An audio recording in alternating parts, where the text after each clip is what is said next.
right now at 6, a fight between two dads in a school parking lot nearly turned deadly. Now a jury is deciding what should happen to the man who opened fire. Plus, the situation we are facing is preventable. The urgent warning from health officials as measles cases climb and cross county lines for the first time. Then the local businesses being forced out as the Lloyd Center announces its final day.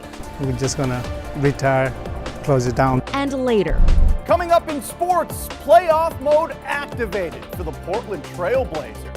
Why the world will be watching Rip City. But first, to our top story tonight, closing arguments in a trial of a man accused of shooting another man outside the Portland Islamic School. This surveillance video is part of the evidence that a jury is now considering. Thank you for joining us here on KGW Plus. I'm Christine Pitawanich. The defense argues it was self-defense, while prosecutors say it was attempted murder. Devin Haskins has the update from Multnomah County Court, but first a warning that some of the video may be hard to watch.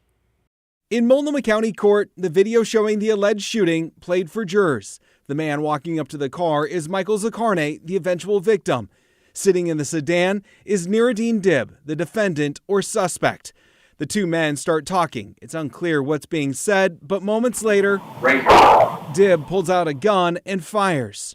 He fires the first shot. 2.5 seconds later, he fires the second shot.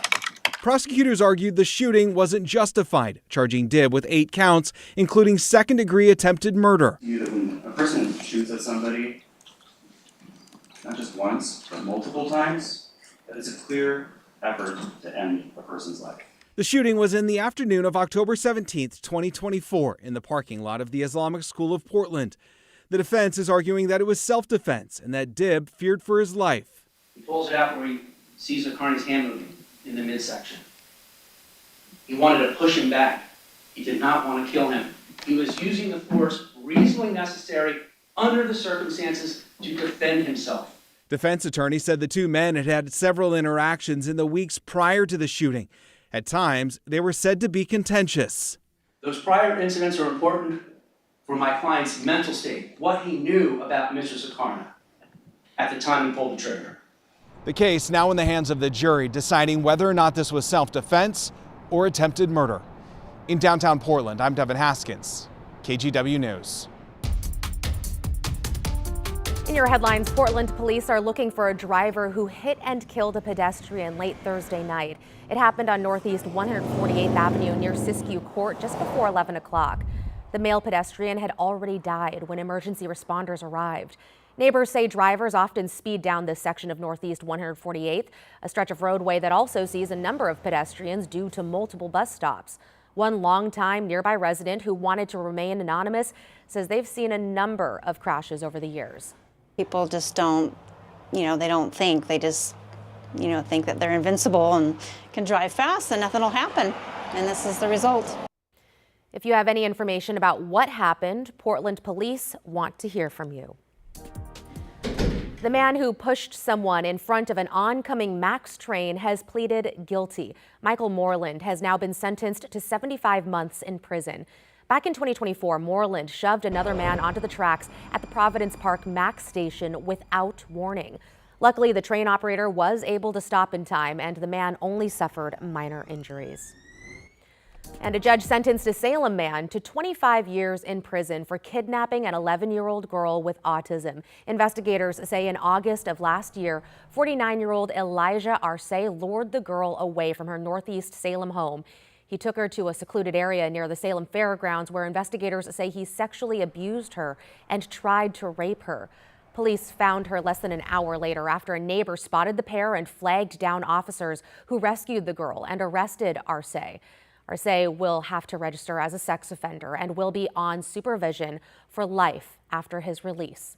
The young girl's dad released a statement today saying, quote, "Today's verdict confirms what we already knew in our hearts. The person who harmed our family has been held accountable.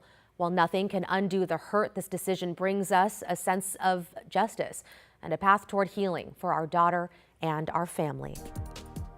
In Longview, rescuers had to help a driver who drove off the road and into a slough.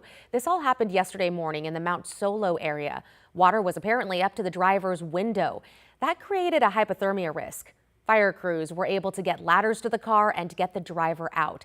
They were taken to the hospital for treatment. And check this out. If you're headed to the coast this weekend, watch out for Velella. They're these little blue creatures that wash up on the beach sometimes. The Seaside Aquarium says the wind brought these ones in, and they're similar to jellyfish. They float on the surface of the ocean and sometimes wash ashore. The Seaside Aquarium says they're pretty to look at first, but it doesn't last long as they begin to rot, and soon they turn into what the aquarium calls smella Velella. Matt? Yeah, I can confirm that, man. As many of us can. They've been to the Oregon coast. They get stinky out on the beach. So keep that in mind if you are going to the beach. Otherwise, beach is going to be great this weekend, except for the smella Velella. All right, here's our reserve golf course sky cam. Explore Tualatin Valley, some scattered high clouds. 58 degrees right now. It's going to get even warmer as we go to the weekend. Astoria looks fantastic. Some scattered high clouds, but they're thinning out there. As we look out over the Astoria-Megler Bridge, it's 54 degrees. The winds are light. It really is going to be a great weekend at the coast, valleys, pretty much all around the region. Oregon, Washington, we're all going to have really good weather. And the morning lows won't be quite as cold as they've been the last couple mornings. It dropped to 33 in Hillsborough this morning. Portland and Troutdale stayed in the 40s. We had some clouds around that aided that cause. Now, over in eastern Oregon, it dropped into the teens across much of the area here, even down to 14 in Cave Falls, 18 in Sun River. It'll still be cold tomorrow morning, but again, the trend is towards warmer days and warmer mornings and warmer nights as well. Today's high in Portland was 60 degrees, which is right about average for this time of the year. Medford, the hot spot in the state, with a 68 down there in the Rogue Valley. So warmer days ahead, variable high clouds on Sunday, and several dry days. Our next chance of rain isn't until later on Tuesday. We'll show you that in a bit, Christine. Okay, thank you so much, Matt. To a health alert now as Oregon sees its first measles hospitalization of the year. It comes as cases keep climbing. Our Jake Holter just got an update from health officials. Jake, how many cases are there now?